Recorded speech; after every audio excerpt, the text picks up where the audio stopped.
pessoal, sejam bem-vindos a mais um Expo Direito Podcast. Hoje nós estamos aqui para tratar do tema do Congresso de Direito do Consumidor. Expo Direito aí que está chegando, com certeza vai ser um momento, né, de grande engajamento, esse evento revolucionário, esse evento aí, o maior evento jurídico, não só do Brasil, né, já pode dizer o maior evento jurídico da América Latina e com certeza um dos maiores do mundo. Hoje aqui eu estou com a minha amiga, doutora Cecília Rabelo. Muito obrigado pela presença, doutora. Cecília vai estar conosco no Congresso do Consumidor, advogada aqui gabaritada, especialista na área de direitos autorais. Né? E aí isso já pode nos gerar até uma certa dúvida. Mas o que direitos autorais tem a ver com o direito do consumidor? Né? Como eu sei que ela vai, na sua palestra do evento, abordar essa temática, já aí, Cecília, o questionamento que eu te faço, né?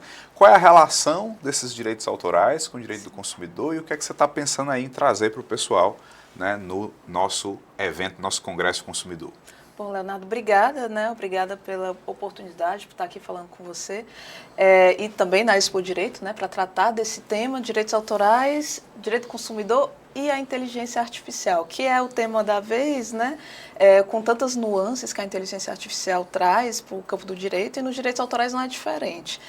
A gente tem uma legislação de direitos autorais no Brasil de 1998, né? Então a gente sabe que ela não está atualizada nem para a internet, imagina para a inteligência artificial. Sim. Então ela em si já é uma legislação defasada, né? Tem vários projetos de lei no Congresso aí tramitando para alterar a lei de direitos autorais, por N questões, streaming, questões de criação por inteligência artificial, né?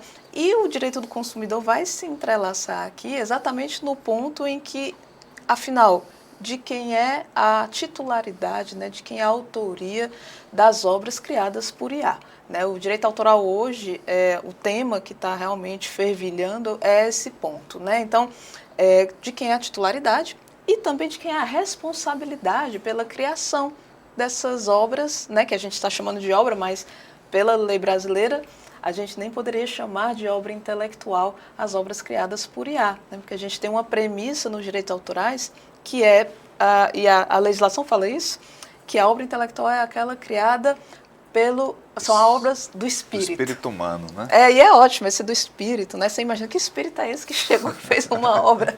Mas é a ideia de que a obra intelectual é criada por pessoas. Sim. E pessoas físicas, né? O direito autoral é de pessoas físicas. Então são pessoas que criam.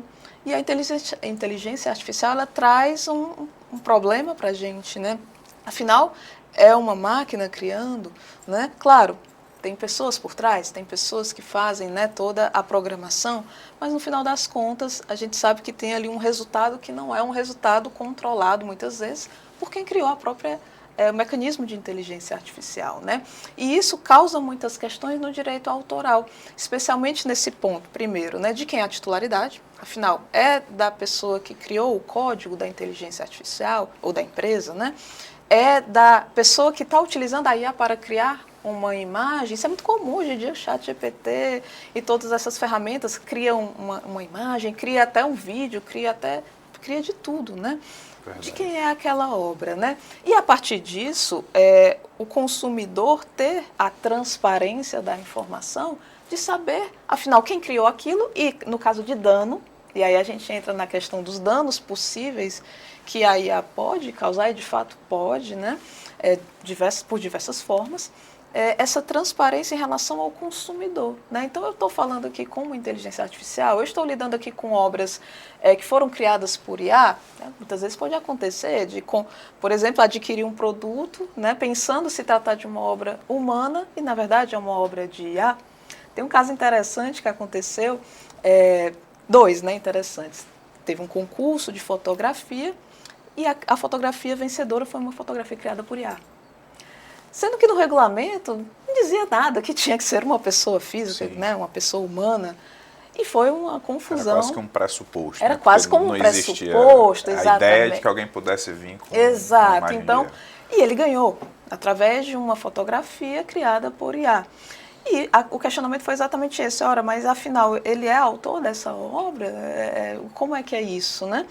E encontra, né, em paralelo a esse caso, teve um outro caso que foi exatamente o contrário, um concurso para fotografias criadas por IA, e quem ganhou foi uma fotografia realmente humana. E, claro, o artista entrou para contestar, né? Ele entrou para contestar dizendo que o humano ainda conseguia, inclusive, fazer melhor do que a máquina, né? Um caso muito interessante. Mas isso em relação ao consumidor traz as questões em relação à transparência mesmo, né? A você como um consumidor de uma obra intelectual, no caso, música, livros, obras streaming, inclusive, né? Obras audiovisuais, ter um acesso a uma obra que de fato você saiba a procedência e no caso de algum tipo de dano você saiba a quem recorrer. Na União Europeia foi já publicada, né, já foi aprovada uma norma que fala sobre inteligência artificial, trazendo regulamentação, né, e ela tem um tópico específico sobre o direito do consumidor em relação às IAs, né, a necessidade de você ter consciência, aliás, não ter consciência, né, mas ter a informação clara de que, de fato, se trata de uma IA que está interagindo com você e se trata de um conteúdo criado por IA. Tá? Quase que um direito mesmo, né, da pessoa, do consumidor, de ter acesso a essa informação de forma prévia. Né? Eu acho interessante isso, assim, no direito do consumidor, porque você falou da Lei de Direitos Autorais, que é de 98, isso. Né? A gente tem um Código de Defesa do Consumidor que é de 90, né? Também, Sim. vamos dizer assim, uma legislação ainda do nosso período analógico, né? Exato. Nós não tínhamos essa conectividade, esse contato com o digital. Mas mesmo assim, embora com algumas críticas e algumas imprecisões, eu percebo o direito do consumidor ele sempre muito capaz, né, de regular as questões relevantes das relações de consumo no ambiente digital, justamente por sua natureza principiológica. Exato. Na sua fala aí você trouxe questões que eu não tinha chegado a pensar antes, né, mas que realmente são muito relevantes. Obviamente no CDC você não vai ter uma norma que diga que é direito do consumidor ter a informação de que uma determinada criação foi obra de um IA, porque nem existia IA quando o CDC foi criado. Mas ao mesmo tempo a gente pode pegar o artigo 36 que fala que as publicidades, as ofertas de produtos e serviços, elas precisam ser disponibilizadas de modo que o consumidor fácil e imediatamente a identifique como tal. Ou seja, eu sei que eu estou diante de um informe publicitário. Né? Então pode ir no mesmo sentido, ao mesmo tempo em que a informação ela está sempre sendo batida ali no código. Né? O direito à informação prévia, clara, correta, precisa, ostensiva. Né? O código tem quase que uma psicose né, dessa questão do direito à informação. Sim. Né? Então isso com certeza, né, é um tema atual, relevante, mas aí eu queria saber a sua opinião. Assim, você entende que para essa situação, para trazer mais segurança, para trazer assim mais adequação para o mercado, é preciso uma lei específica? Você é defensora, né, de uma normatividade estrita dessa questão da inteligência artificial, ou dos direitos autorais, ou propriamente do direito do consumidor, ou seja, de onde é que parta, né, e como é que você enxerga a atual situação no Brasil, né, diante do panorama aí que nós estamos vivenciando? Bom, como você bem falou, né, direito do consumidor é uma legislação muito principiológica, a gente consegue trabalhar muito bem com ela, ainda que ela seja de 90, a gente consegue adaptar ela aqui para essa nova realidade, né? Já na lei de direitos autorais, não.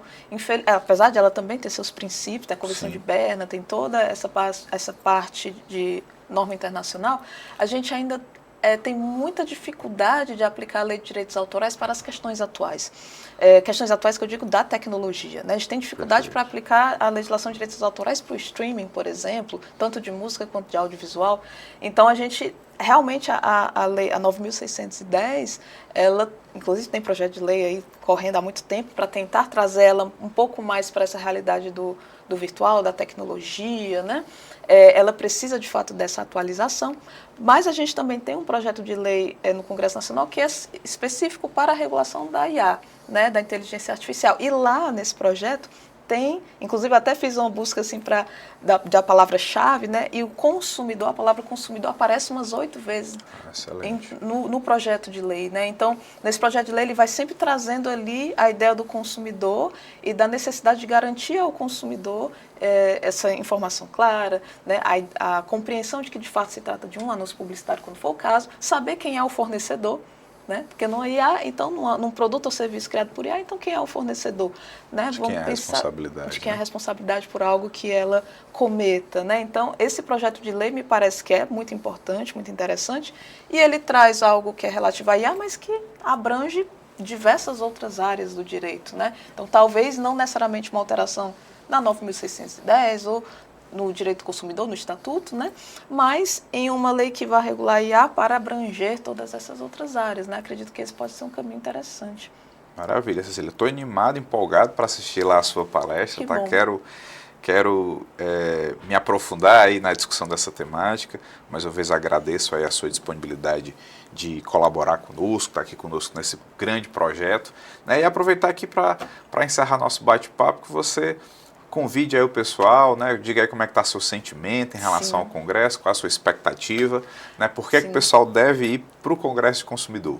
Ah, bom, eu acho que é necessário estar presente em momentos como esse, momentos que trazem temas tão atuais, tão relevantes, em uma área que, enfim, né, uma área que abrange aí o nosso dia a dia o tempo todo. Consumidor é isso, a gente está o tempo todo lidando com ele, seja como advogado, seja como o próprio consumidor em si, e a Expo Direito ela vai trazer essas discussões, eu acredito, de uma forma centralizada. Então você vai ali assistir aquelas palestras e você vai ter aquele conhecimento ali todo compilado para você, né? Então vai sair assim com muitas ideias na cabeça e com a possibilidade de conhecer muita gente, né? De conhecer outros campos. Eu acho que a beleza também de um evento como esse é você realmente conhecer novas áreas, conhecer pessoas que atuam em áreas diferentes e quem sabe também, né, fazer essas parcerias, relações e aprender mais. Acho que é uma oportunidade, eu convido a todos e todas a estar presentes na Expo Direito, que eu acho que vai ser muito legal. Maravilha, Cílio. Então a gente se encontra lá. Com Pessoal, certeza. satisfação enorme. Muito obrigado mais uma vez por sua Obrigada. disponibilidade de estar aqui também nesse nosso podcast. E é isso, pessoal. A gente se encontra lá na Expo Direito. Grande abraço.